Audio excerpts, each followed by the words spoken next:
अस्सलाम वालेकुम, this is me Shahriyar Zahid और मेरे साथ हैं अनस भट्ट साहब on the platform of come to some end पहले तो शो शुरू करने से पहले मैं माज़रत चाहूँगा अपनी ऑडियंस से कि हम इतने दिनों के बाद यहाँ पे प्रकटित वो क्या एक हिंदी का लफ़्ज़ है पता नहीं वो हो रहे हैं।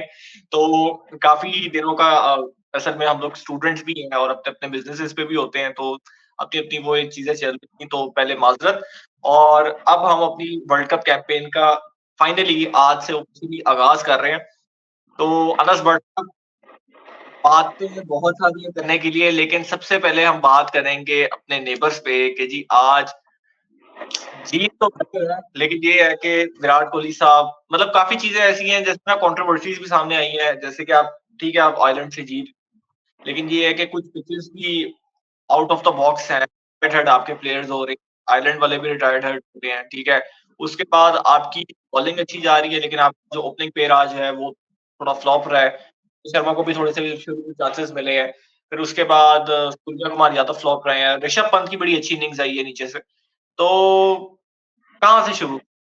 यानी कि तो मैं अगर कंट्रोवर्सी से बात शुरू करूँ कि टॉस पे क्या हुआ था? टॉस पे आपके भैया के एक बहुत बड़े 188 उन्होंने ओडीआई इंटरनेशनल आज मैच के रेफरी थे, उन्होंने पहले कॉइन ऐसे टॉस किया कहते हैं कि जी Ireland has won the toss. Ireland फिर जब वो पॉल स्टिरलिंग आगे गए हैं कुछ कहने कि जी ठीक है तो उन्होंने कहा नहीं, नहीं, no, no, wait, India has won the toss. Now Rohit will elect. तो रोहित शर्मा साहब ने कहा कि जी आएँ, बैटिंग करें और फिर बैटिंग जो हुई है वो हमारे सामने ही है कि जो आयरलैंड की बैटिंग है वो तो 100 भी क्रॉस नहीं कर सकी। मोहम्मद सिराज ने बहुत अच्छी बॉलिंग की है शुरू में, अर्शदीप सिंह ने शुरू में बहुत अच्छी बॉलिंग की है, पॉल पॉल स्टिरलिंग को आउट किया, फिर उसके बाद बेल बर्नी को बोल्ड किया। फिर उसके बाद जसप्रीत बुमराह जब आया था तो वो भी अनप्लेएबल था एज़ नोन। तो बहुत ही अच्छी बॉलिंग के बाद लेकिन थोड़ी-सी स्ट्रगल जो है ना वो बैटिंग में कहीं न कहीं नज़र आई है। अनस आप इसपे क्या कहते हो? वालेकुम। अच्छा यार, आज जो इंडिया का मैच हुआ, खैर अभी मैं स्पेसिफिकली इंडिया पे नहीं कहूँगा, पूरे वर्ल्ड कप की बात करूँगी। इस बार जो पिचेस हैं, स्पेशली इन द यूएसए, एक अननोन टेरिटरी है तकरीबन सबके लिए। उन्हें अंदाजा नहीं है क्योंकि अभी अगर स्पेसिफिकली अगर आज की बात करूँ तो ड्रॉप इन पिच थी, नया स्टेडियम है, 4-5 महीने पहले तक वहाँ सिर्फ एक पार्क हुआ करता था और एक टेम्परेरी उन्होंने स्टेडियम बनाया। तो काफी ना T20 वाला वर्ल्ड कप इस बार अभी तक लगा नहीं, कोई बहुत हाई स्कोरिंग मैच हुआ नहीं एक्सेप्ट 1 और 2। वो भी आप ये नहीं कह सकते कि दोनों टीम्स बहुत स्ट्रांग थी, कोई ना कोई एक एसोसिएट नेशन था ही था उसमें, उस पे भी हम बात करेंगे। तो अगर इंडिया से स्टार्ट करें तो आज इंडिया ने टॉस जीता और बड़ा कंट्रोवर्शियल टॉस हुआ। खैर, टॉस जीत के इंडिया ने बॉलिंग की जो कि एक अच्छा डिसीजन था, बड़ी एक आज डिफरेंट टीम खिलाई जो हम सब एक्सपेक्ट कर रहे थे। उससे कॉम्बिनेशन आज डिफरेंट था। अक्षर और जडेजा को उन्होंने सरप्राइजिंगली साथ खिला दी, दोनों लेफ्ट आर्म ऑर्थोडॉक्स बॉलिंग करते हैं, ऑलराउंडर्स हैं। फिर उन्होंने अपने तीनों मेन फास्ट बॉलर्स को खिलाया। हार्दिक पांड्या ने भी बॉलिंग की आज, he was their best bowler, 3 विकेटें ली उसने, 727 रन दिए।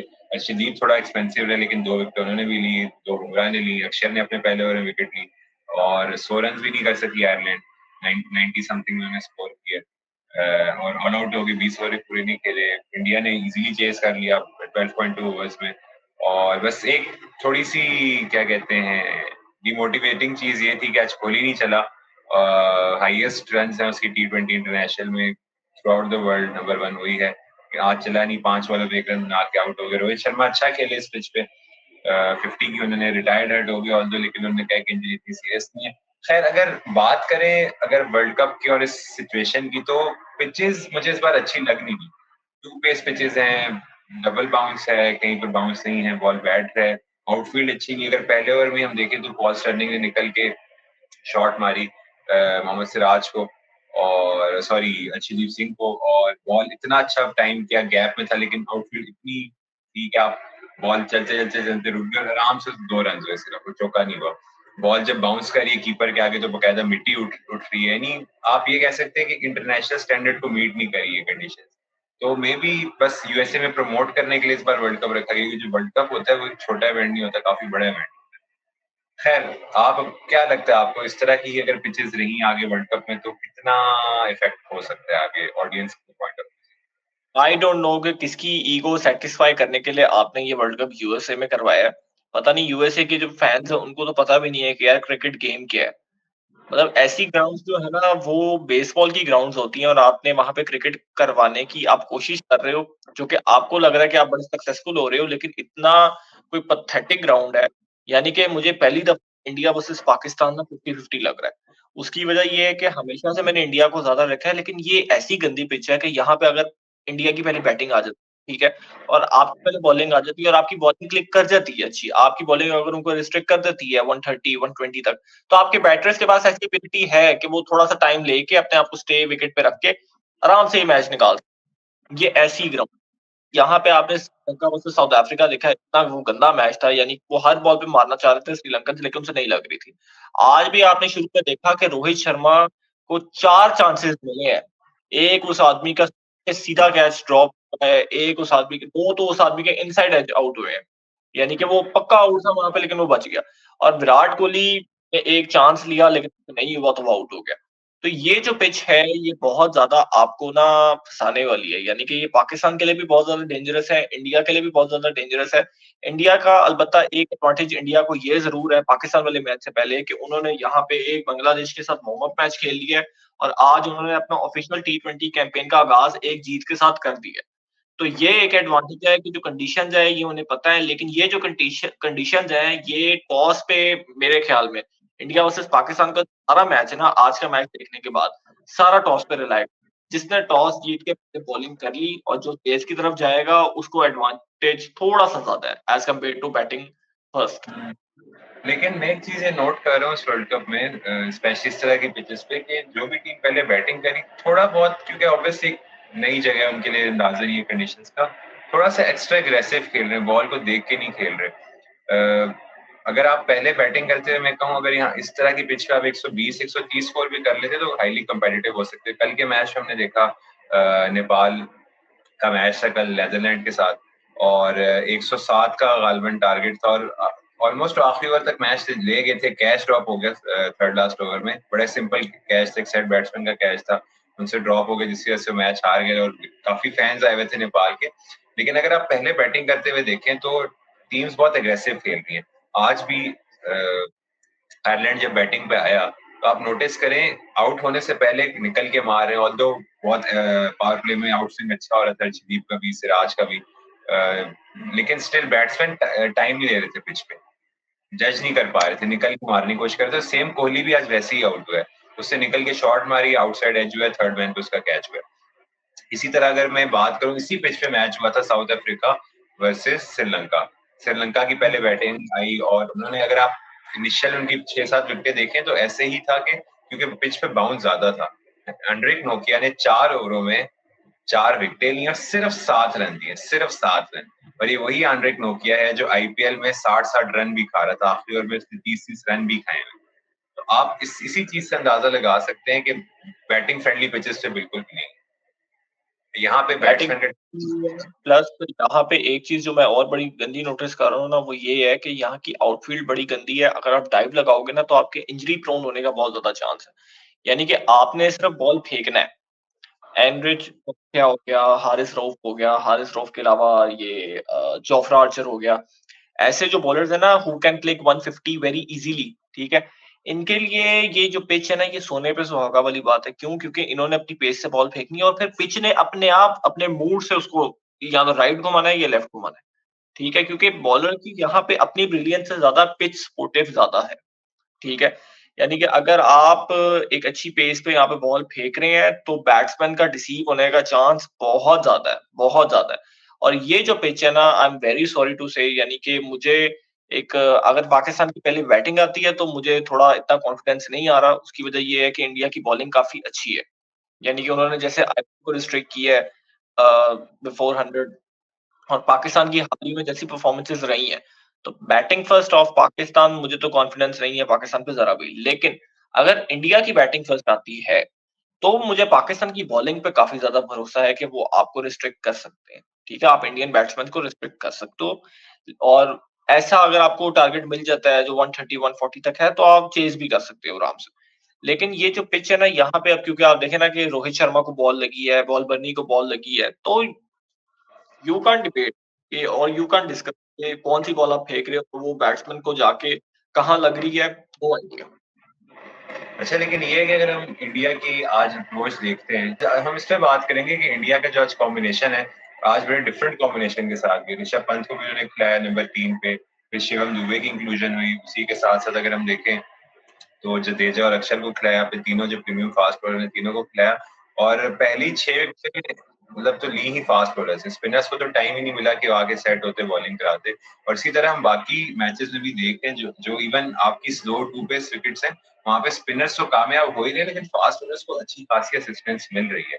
तो इंडिया ने इस चीज को नोटिस किया कि वाकई यार आज हमें अपने सारे फास्ट बॉलर खिलाने पड़ेंगे। हार्दिक पांड्या भी था, जसप्रीत बुमराह था, अर्शदीप था और सिराज था। आज तो बुमराह बिल्कुल अनप्लेएबल था, पहला उसका मिडन ओवर गया। जब ऑल दो हमें ये चीज ख्याल में रखनी चाहिए कि इंडिया ने अपनी जो टीम बनाई है, 15 का स्क्वाड बनाया है, वो स्पिनर डोमिनेंट बनाया है। और आगे अगर हम जाके देखते हैं वर्ल्ड कप जिस तरह प्रोग्रेस करेगा, तो स्पिनर्स को वेस्ट इंडीज में बहुत हेल्प मिलेगी। ठीक है, और अगर हम वेस्ट इंडीज की भी कंडीशंस देखें, मैं एक मैच का डिस्कस करूंगा इसमें कि वेस्ट इंडीज वर्सेस पापा न्यू गिनी ये मैच हुआ है और बड़ा ही एक थ्रिलिंग मैच हुआ है। मतलब मुश्किल से 125 127 का टारगेट था और उसपे भी वेस्ट इंडीज एक पॉइंट था कि 4 ओवरों में 40 रन चाहिए थे। इस पॉइंट पे मैच चला गया था। बस फिर थोड़ी सी स्लॉपी हो गया, ऑल्दो एक नई टीम है, लेकिन जाहिर सी बात है एक्सपीरियंस टीम थी तो नहीं वो वहां से मैच को कैच कर पाई। लेकिन ये कि बड़ा अच्छी फाइट की उन्होंने, अच्छी विकेट्स ली, रोका, बैट्समैन को परेशान किया। और इवन हम ये भी देख रहे हैं कि जिस तरह हमने साउथ अफ्रीका श्रीलंका वाले मैच की बात की, 76 77 का टारगेट मिला साउथ अफ्रीका को, लेकिन वो 15वें 16वें ओवर में जाके चेज हुआ। उससे भी स्टब्स का कैच ड्रॉप हुआ, वहां पे 30 40 रन की पार्टनरशिप लगी। बैट्समैन इनिशियली स्ट्रगल कर रहे हैं और यहाँ पे ये ऐसी पिचेस है जहाँ पे आपको, मैंने वही बात की कि बैट्समैन को टाइम लेना पड़ेगा। ये आईपीएल या ये पिंडी टाइप पिचेस नहीं है कि आप बस आए पहली बॉल से आप वहां दो छक्का जा सकते हैं, बॉल रुक के आ रहा है, बॉल कहीं भी जा सकता है। तो आप इनिशियल अपनी बॉलर को देख के नहीं कर सकते कि यार इसने बॉल रिलीज किया तो मैं मार, टाइम लेना पड़ेगा। और यहीं पे मैं कहूंगा कि हम शायद इस चीज को कैश कर सकते हैं अगर बाबर रिजवान ओपन करें। हमारे जो बैट्समैन है बाबर रिजवान इसी तरह के ही प्लेयर है कि पहले 10 ओवर में अगर आप 70 71 75 भी करते हो, गुड इनफ। इस तरह की पिचेस पे अगर आप 70 कर लेते हो 10 ओवरों में विदाउट लूजिंग एनी विकेट और 1 और 2 विकेट्स, मैं कहूंगा अच्छा है। ब्रदर्स ऑफ डिस्ट्रक्शन एक नाम दिया जाता है विराट कोहली और रोहित शर्मा के एक डुओ को। यानी कि ये एक ऐसा डुओ डुओ है जो कि जिंदगी में शायद पहली दफा लोगों ने देखा है और मेरे ख्याल में आखिरी दफा भी। की वजह ये है कि ये वर्ल्ड कप रोहित शर्मा का मोस्ट प्रोबेबली लास्ट है। अब इसमें वो कैसा करते हैं, आज तो उन्होंने बहुत ही अच्छी इनिंग्स खेली है, ठीक है। लेकिन ये है कि ये आपको ना लाइक मरवा भी सकता है क्योंकि देखें यशस्वी जायसवाल का रोल ये था कि वो ऊपर से आके हिटिंग करते थे और जैसे ही ये पिचेस लगती हैं, अभी पाकिस्तान वाला मैच आपका रिमेनिंग है तो वो देखना पड़ेगा आप लोग कैसा खेलते हो। लेकिन ये है कि बैटिंग अब शिवम दुबे के साथ आज इंडिया गया है, तो मोस्ट प्रोबेबली पाकिस्तान के अगेंस्ट भी आपको शिवम दुबे ही नजर आ रहा है, पक्की बात है।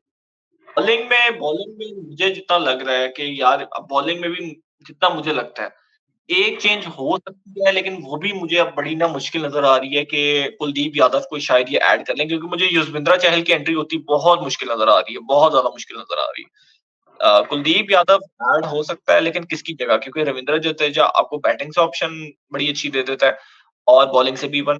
और आज अक्षर पटेल ने बहुत बॉलिंग की है। देखिए उसने एक ही शायद ओवर कराया लेकिन विकेट लिया और बड़ी अच्छी विकेट निकाली थी उसने। तो कॉटन हाँ, कॉटन बॉल और बहुत ही अच्छा आउटस्टैंडिंग कैच था वो। तो अब आप कुलदीप यादव को खिलाते हो या अक्षर पटेल को खिलाते हो या सेम प्लेइंग 11 खिलाते हो, अब ये चीज़ आपको देखनी पड़ेगी। दूसरी चीज़ ये है कि इंडिया ने हाँ, नो डाउट स्ट्रगल शुरू में किया है, लेकिन बात यही है कि यहाँ पे स्पेसिफिकली इन यूएसए आपको थोड़ा-सा ना ठहर के मैं आपको सच बताता हूँ, ये जो कंडीशंस है ना, ये बाबर और रिजवान के लिए बड़ी सूटेबल है। यानी कि यहाँ पे आपके फ़खर का आउट होने का बहुत ज़्यादा चांस है, इफ्तिखार के लिए भी ये चीज़ें ठीक है, लेकिन आपका उस्मान, फ़खर और आज़म खान, ये 3 ऐसे बैट्समैन हैं जो कॉन्फिडेंस बहुत कम देते हैं ऐसी पिचेस पे। लेकिन बाबर, रिज़वान और स्पेसिफिकली इमाद वसीम भी और इफ्तिखार अहमद, ये ऐसे बैट्समैन हैं जिनको ये पिचेस सूट करती हैं अपना टाइम लेके इनिंग्स खेलना। अब कल आपका मैच है यूएसए से और यूएसए ने एक मैच कनाडा को बड़ा तगड़ा हराया। तो अ, वो आपको होता ही है कि टी20 cricket you can't predict and you can't say specially if it is Pakistan. तो क कल के लिए मुझे तो बहुत डर भी लग रहा है लेकिन ये है कि देखेंगे कि कल क्या होता है। कॉन्फिडेंस तो है अपनी टीम पे कि जीतेगी इंशाल्लाह। लेकिन ये है कि अभी के एक हमें पता नहीं है कि हमारा कॉम्बिनेशन क्या है, हमारा ओपनिंग पेयर क्या है, हमारी विकेट कीपिंग कौन कर रहा है स्पेसिफिकली इन वर्ल्ड कप। तो काफ़ी इफ़ेक्ट पड़ता है लेकिन कल क्लियर हो जाएँगे। हम इंडिया की कॉम्बिनेशन की थोड़ी-सी बात करते हैं, उसके बाद हम बाकी मैचेस की तरफ आते हैं। तो आज इंडिया ने ऑब्वियसली बड़ा इंटरेस्टिंग एक कॉम्बिनेशन बनाई, जैसे हमने बात की कि ऋषभ पंत को नंबर 3 पे प्रमोट किया, हमें यशस्वी जायसवाल ही नज़र आए और मुझे लगता है कि शायद यूएसए का जो लेग है, उसमें यशस्वी जायसवाल शायद ना ही नज़र आएँ और विराट कोहली ही इनिशियली नज़र आए क्योंकि इंडिया को मुझे भी थ्रू अंदाज़ा आउट द वर्ल्ड कप यशस्वी का ना मुश्किल ही लग रहा है क्योंकि आप अगर सुपर 8 के लिए क्वालीफाई कर जाते हैं इंडिया को, तो आप सुपर 8 में क्योंकि आपको टीम्स ये नहीं मिलेंगी यूएसए, कनाडा या आयरलैंड, ये आपको सुपर 8 में नहीं मिलेंगी। सुपर 8 में आपको मिलेगी या तो इंग्लैंड या ऑस्ट्रेलिया, न्यूज़ीलैंड, अफगानिस्तान अगर आपका लक है, ठीक है? तो ऐसी टीमों के खिलाफ अब आप एकदम से अपना ओपनिंग पेयर चेंज करोगे, अब आप किसको बाहर निकालोगे? शिवम दुबे को बाहर निकालोगे, विराट कोहली को वन डाउन लेके आओगे, फिर वो चीज़ें रफ एंड टफ हो सकती हैं इंडिया के लिए। लेकिन ये बात है है कि कि अभी मुझे यशस्वी का इंडिया आना मुश्किल है। इंडिया इस बार कॉम्बिनेशंस को ट्राई करेगा ऑब्वियसली और वेस्ट इंडीज में हम सबको पता है कि जब इंडिया जाएगा तो कम से कम 3 स्पिनर्स तो खिलाएगा ही खिलाएगा। तो एक ना एक फास्ट बॉलर या कोई ऑलराउंडर ड्रॉप होता आगे नज़र आ रहा है। बाकी ये है कि इंडिया जिस कॉम्बिनेशन के साथ जा रहा है तो मुझे लग ये रहा है कि इंडिया बड़ा मेंटली क्लियर है कि उन्होंने किस कंडीशन में किस प्लेयर को खिलाना है। मोस्ट प्रोबेबली जो संडे को पाकिस्तान के साथ मैच है उसमें भी प्लेइंग 11 की यही होगी। आपने सही कहा कि स्पिनर शायद हमें नज़र आता हुआ नज़र आ जाए और कुलदीप यादव ही होगा मोस्ट प्रोबेबली, लेकिन अभी जिस तरह की कंडीशन है फास्ट बॉलर्स को सूट कर रही है। जडेजा और अक्षर पटेल से पहले आज हार्दिक पांड्या से बॉलिंग कराई गई और उसने प्रूव भी किया, उसने 3 विकेटें ली हैं, हाईएस्ट विकेट टेकर आज इंडिया के लिए वही रहा। और जहाँ तक बैटिंग की बात है तो बैटिंग देखें विराट कोहली आज एक एग्रेसिव शॉट आउट हो गया, लेकिन ये है कि जिस तरह का ओपनर है अगर वो टाइम करने पे आए और कंडीशन को खेलने पे आए, तो वो बड़ा आराम से वही बात है जैसे हम बाबर रिजवान की बात करते हैं, वो भी रुक के खेल सकते हैं और शर्मा इनिशियली पावर प्ले में चार्ज कर सकते हैं और उसने किया भी। आज उसने 6 हिटिंग भी की है, ग्राउंड शॉट भी थोड़े बहुत खेले हैं, लेकिन स्टिल ग्राउंड शॉट वाली एक ग्राउंड है नहीं। आपको थोड़ी लॉफ्टेड शॉट्स खेलनी पड़ेगी। जो भी हमने देखे ज़्यादातर बाउंड्रीज़ हुई, ऐसी नहीं कि कंप्लीटली ग्राउंडेड शॉट्स थी। वो आप सर्कल क्लियर करो, आप गैप में बॉल मारो, 1-2 बाउंस या ओवर मतलब बाउंड्री के बाहर जैसे भी, लेकिन अगर ग्राउंडेड शॉट्स मारोगे तो शायद आप स्ट्रगल करोगे।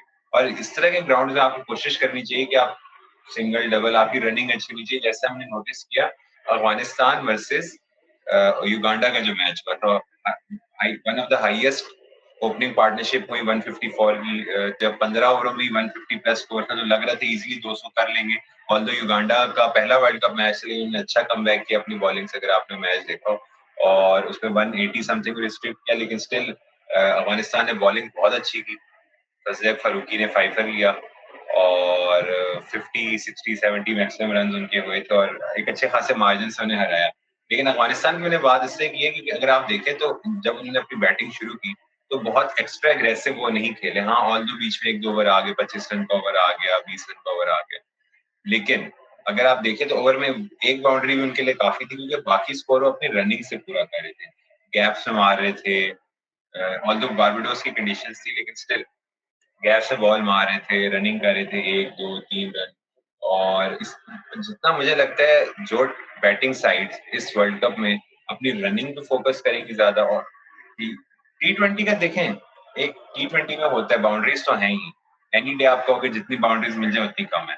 लेकिन इस बार इस कंडीशन में आपकी रनिंग जिस टीम की इतनी बेहतर होगी, मार्क माय वर्ड्स, वो आपको टॉप 4 में नज़र आएगी। एक मॉरल है ना कि God help those who help themselves, यानी कि रोहित शर्मा जब रोक रहे थे ना, तो रोहित शर्मा बहुत दफ़ा आउट होते बचे हैं, बहुत दफ़ा। लेकिन जब उसने अटैक करना शुरू किया है तो आपको इनसाइड एजेस नज़र आए हैं। मतलब रोहित शर्मा की बैटिंग लाइक ऐसी नहीं थी कि मैं रोहित शर्मा टाइप नहीं थी। लेकिन ये है कि जब रोहित शर्मा ने सेट होने की कोशिश की है तो वो सेट हुआ है। यानी उसने चांसेस लिए। हाँ, आपको चांस मिल रहा है, आप करो। मतलब यहाँ पे हर बॉल पे मारना भी एक बेवकूफ़ी है और यहाँ पे बिल्कुल ही काउंट करना भी एक बेवकूफ़ी है। तो थोड़ा-सा लाइक आपको रोटेशन ऑफ स्ट्राइक बहुत ज़्यादा लाइक करना पड़ लेकिन मुझे बाबर रिज़वान से स्पेशली इस डुओ से मुझे बहुत ज़्यादा उम्मीद है इन अमेरिका। क्योंकि ये जो पिचेज़ है ना, ये इन्हें सूट करती हैं। यानी कि अपने आप को स्टे करना विकेट के अंदर, और पाकिस्तान की गेम यही रही है शुरू से कि अगर आपने विकेटें नहीं ना गँवाई, तो पाकिस्तान एक बहुत डेंजरस, मतलब वो फिर आपको छोड़ती नहीं है, वो एंड तक लेके जाती है गेम, अगर उनके हाथ में विकेटें हैं। और यही आपको रुक पाती है बेसिकली। बात हुई है कि एक्सपीरियंस जो बैटिंग साइड्स होंगी उनके लिए काफ़ी हेल्प होगी। जैसे रोहित शर्मा की बात की, आज उन्होंने अपने 4000 रन्स मुकम्मल किए, बाबर आज़म को क्रॉस किया और थर्ड बैट्समैन बने after Virat Kohli and Babar Azam to make 4000 international टी20 रन्स। और उसी के साथ-साथ आज ही बिकेम द थर्ड बैट्समैन जिन्होंने टी20 वर्ल्ड कप्स में 1000 से ज़्यादा रन्स अपने कर लिए। इसका मतलब ये है कि अपने 4000 रन्स में से उनके 1000 से ज़्यादा रन्स जो हैं वो सिर्फ टी20 वर्ल्ड कप्स में हैं। ऑब्वियसली उनका एक्सपीरियंस बहुत है, 2007 का कैंपेन से लेके आज तक उन्होंने सारे अपने वर्ल्ड कप्स इंडिया के लिए खेले हैं टी20 के, और परफॉर्मेंसेस भी दिए हैं। हमने काफ़ी पहले बात की थी कि रोहित शर्मा अभी तक किसी बड़ी टीम के अगेंस्ट उस तरह परफॉर्म नहीं कर सके ना, अगर किया भी है तो शायद उतने ज़्यादा अच्छे स्ट्राइक रेट पे नहीं किया। और वही बात है कि आज आयरलैंड ऑब्वियसली एक अच्छी टीम है, लेकिन कहीं ना कहीं एक एसोसिएट नेशन है। उन्हें 37 बॉल से 52 रन गए, 4 चौके थे, 3 छक्के थे, एक अच्छी एंकर इनिंग्स खेली, ऑल्दो रिटायर्ड हर्ट हो गए, और लेकिन स्टिल उन्होंने अपना काम पूरा किया, कैप्टन नॉक खेला। तो पाकिस्तान के अगेंस्ट आपको लगता है कि रोहित शर्मा उस तरह ये चल पाए? ये जो इनिंग्स है, ये रोहित शर्मा की जो इनिंग्स है, मैं इसी तरफ आ रहा था कि ये ना सिर्फ उनका कॉन्फिडेंस अच्छा कर रही है, लेकिन ना ये पाकिस्तान के लिए भी ना एक बहुत बड़ा मैसेज है। यानी कि आप जब पाकिस्तान इंडिया हमेशा फ़ोकस करते हैं ना, आप हमेशा विराट कोहली को फ़ोकस करते हैं, क्योंकि ऑब्वियसली ज़्यादा वही आपके खिलाफ चले हैं, उन्होंने ही आप हराए हैं मैचेज़। आप तब तब भी आप देख लें वाला, तो आपने रोहित शर्मा को पकड़ लिया था बड़ा ईज़िली। आपको जिस बंदे ने मैच पकड़ा था उसका नाम है विराट कोहली। अब विराट कोहली के खिलाफ अब ये ना हो कि आप विराट कोहली के खिलाफ सारा होमवर्क करके आओ और आपका वो चल भी जाए। हो सकता है विराट कोहली को जल्दी आउट कर भी लो, क्योंकि एज़ ओपनर मैंने पहले भी कहा हुआ है कि यू नेवर नो, और ऐसी पिचेज़ पे तो यू लिटरली डोंट नो कि विराट कोहली को आप कोई पता नहीं जल्दी आउट कर भी लो। लेकिन अब जैसे आज रोहित खड़ा हो गया, तो रोहित शर्मा अगर इम्पैक्ट अपना क्रिएट करने पे आ गया, तो वो विराट कोहली से 2 टाइम्स ज़्यादा बुरा इम्पैक्ट क्रिएट कर सकता है आपके खिलाफ। तो इस चीज़ का वैसे पाकिस्तानियों को भी अंदाज़ा है, लेकिन जितना मुझे लगता है कि पाकिस्तान चूँकि ये मैच देख रही है, और जितना मुझे लग रहा है कि पाकिस्तान उस मैच में ना 4 फास्ट बॉलर्स के साथ जाएगा ही जाएगा, जितना मुझे लग रहा है। अच्छा, इसके बाद हम बात करते हैं इंग्लैंड वर्सेस स्कॉटलैंड का मैच हुआ है रिसेंटली, और बड़ा अच्छा मैच हुआ है। इंग्लैंड ने टॉस जीत के पहले बॉलिंग की और स्कॉटलैंड को दावत दी। एक रेन इफेक्टेड मैच था, और बीच बीच में रुका भी, लेकिन ये है कि जब स्कॉटलैंड अपनी बैटिंग पे आया तो उन्होंने अच्छा एक एग्रेसिव अप्रोच दिखाई। पावर प्ले में उनका स्कोर 50 हो गया था, ऑल्दो मार्कवुड की बॉल पे एक कैच हुआ भी, बटलर ने कैच किया, लेकिन वो नो बॉल हो गई। उसके बाद बारिश होगी, पावर प्ले के बाद 51 स्कोर था इन 6.2 ओवर्स।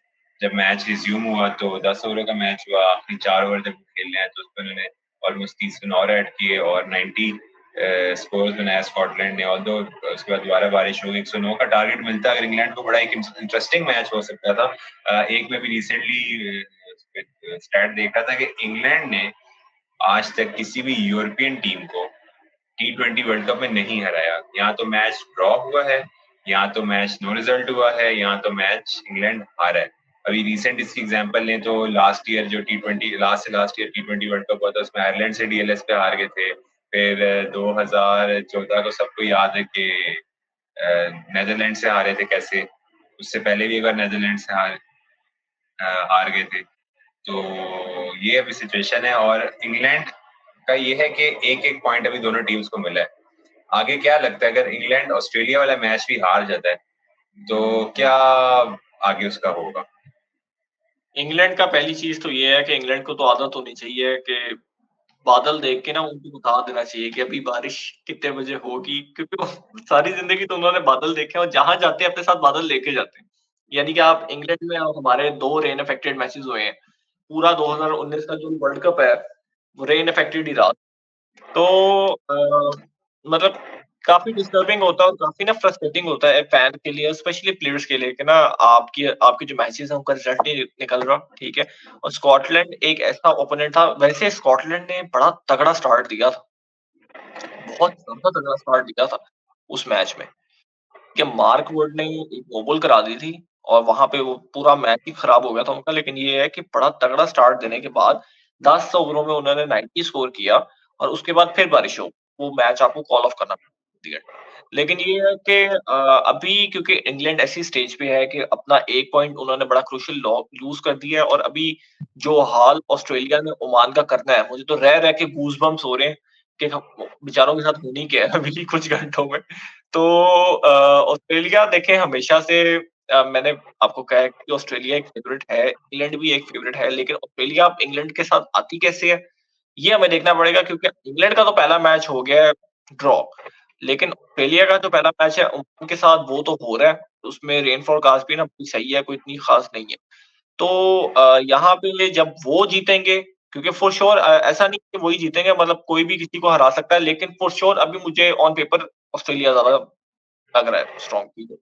तो वो जा रहे हैं 2 पॉइंट्स के साथ, आप आ रहे हो 1 पॉइंट के साथ, तो वो ऑन द गिवन डे आप लेकिन मुझे लगता है कि ऑस्ट्रेलिया का चांस ज़्यादा है एज़ कम्पेयर अच्छा, टू इंग्लैंड। ऑस्ट्रेलिया इंग्लैंड से जीत जाता है और स्कॉटलैंड जो है अपना ओमान और नामीबिया से मैच अगर जीत जाता है, तो इंग्लैंड और स्कॉटलैंड के तो पॉइंट्स बराबर हो जाएंगे। इसका मतलब नेट रन रेट पे बात रन आएगी। रेट पे रन रेट पे बात जाएगी, नेट रन रेट पे।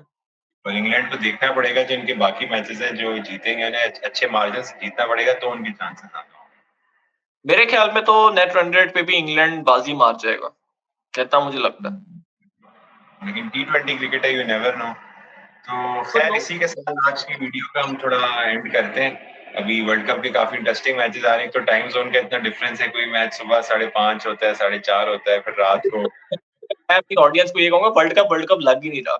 यानी कि हम्म, सुबह अक्सर मुझे होता है कि यार सुबह उठ के मैच देखूँगा, तो एक तो उठा नहीं जाता इतनी सुबह, ठीक है। दूसरी चीज़ ये कि जब हम सुबह अक्सर उठते हैं यूनिवर्सिटी के लिए, किसी भी काम के लिए, तो अक्सर मैं देखता हूँ कि एक मैच हो अब एक हम्म। हो गया, अच्छा जी ठीक है।